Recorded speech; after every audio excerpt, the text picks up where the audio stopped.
Hey guys, James saying. So today I want to do a real quick video on 2 things not to do during a code.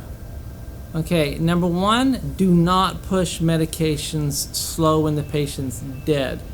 Number 2, don't ever worry about a Doppler pulse on a pedal pulse or in the leg. Okay, so on the medication, you have to think about what are we doing in a code. Why is there such a big push from the American Heart Association? Like, we have to do CPR, we have to do basic life support every 3 months because the American Heart Association has recognized that one of the major keys to survival is high quality chest compressions.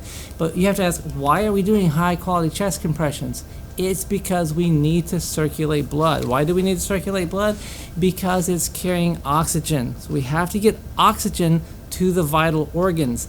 Now, sometimes we need to affect a change to the patient's rhythm, to the patient's metabolic state. We have to give medication. Okay, so you give that medication as fast as humanly possible. You do not push anything slow during a code. Sometimes I like kind of tongue-in-cheek tell my students, in an ACLS situation, when you give medication, the patient's usually dead. Okay, you can't make them any more dead. You're not going to harm them by pushing it slow.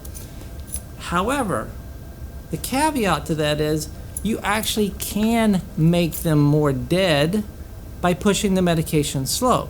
So what's your definition of dead? So when a patient has recently coded, let's say they don't have a heartbeat and they're not breathing. Compare that to somebody who's been dead for 2 weeks. Not breathing, have a heartbeat, they're dead. They're not coming back. Compare that somebody's been dead in the woods for a year. They're a skeleton or partial skeleton. They're dead, they're not coming back. In your situation, the patient has coded recently. They are dead. They don't have a heart rate. They don't have a blood pressure. They don't have respirations. But they still have a chance for their vital organs to be revived. Okay? So you can make them more dead. By that I mean by delaying chest compressions, by giving the medication slow over a minute. You are allowing those vital organs, the brain, the heart, all the other important organs in the body to go without oxygenation, without going with the effect of the medication. Okay, we may be trying to change. We're trying to constrict arteries. We're trying to give antiarrhythmics. We're trying to stop the ventricular fibrillation. We're trying to cause a change. You have to get that medication in as fast as humanly possible. If the patient's dead, push the medication as fast as you can. Going slow only harms the patient more. You have to do high quality CPR. Why? Because you have to get oxygen to the vital organs. The medication you just gave, you have to get it to the organs that you want to affect. You have to get it to the body as a whole to affect the change. You just can't. Let's say you gave medicine real slow through an IV and you were doing piss poor chest compressions. The medication's just sitting in their arm. It took you a minute or 2 to push it in. It's not being circulated. Alright, so I get off my rant about give medications as fast as humanly possible when the patient's dead. Don't be that nurse. Don't be the guy. Don't be the person who's giving medication slow.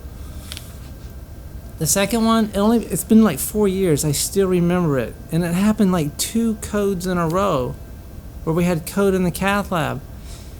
And one of the ICU nurses, I need a Doppler. And it was like in the middle of code. I'm like, okay, I don't know what she's doing. And she's checking for a pedal pulse. And after the second time, I told him to stop doing it, to get out of the room. And then I later asked the head of the rapid response, why is one of your nurses checking for a pedal pulse in the middle of code? And it's like, well, she wants to know what the pulse is if we get the patient back. So we got to have critical thinking. Yeah, you could say, does the patient have a urinary tract infection? I don't know. They're dead. Let's get them back alive. Do they have a fecal impaction? Have they had a bowel movement in 3 days? That's important, but not if you're talking about life and death. Critical thinking skills. Nobody, and I mean nobody, cares what your pedal pulse is with a Doppler in a code. Let's save the life. Okay, so don't be the nurse checking a pedal pulse with a Doppler and a code. There's so much more you could be doing in a code. And by the way, there's a recorder. We need to keep the volume down in the code. The person recording needs to hear, especially if you come and code in the cath lab, and we're getting the patient back, and maybe they're coding, and we're getting it back. We're still doing case. We may still be trying to open up a blocked artery if somebody has a STEMI. There's a person recording the case. They need to hear everything that's going on. So there's a third caveat. We got to keep the volume down. We got to have closed loop communication. We can't hear it if everybody's yelling and talking loud or any side conversations. So no side conversations. Okay? Don't be the person looking for a pedal pulse, and don't be the person giving the medications slow. They're dead. Give it as fast as humanly possible. You're not going to make them more dead by giving it fast, but you can make them more dead by giving it slow. We need to perfuse those vital organs. Alright guys, thanks so much. If you liked the video, hit the thumbs up. If you found the information helpful or useful, consider subscribing to the channel. Thanks so much. We'll see you in the next video.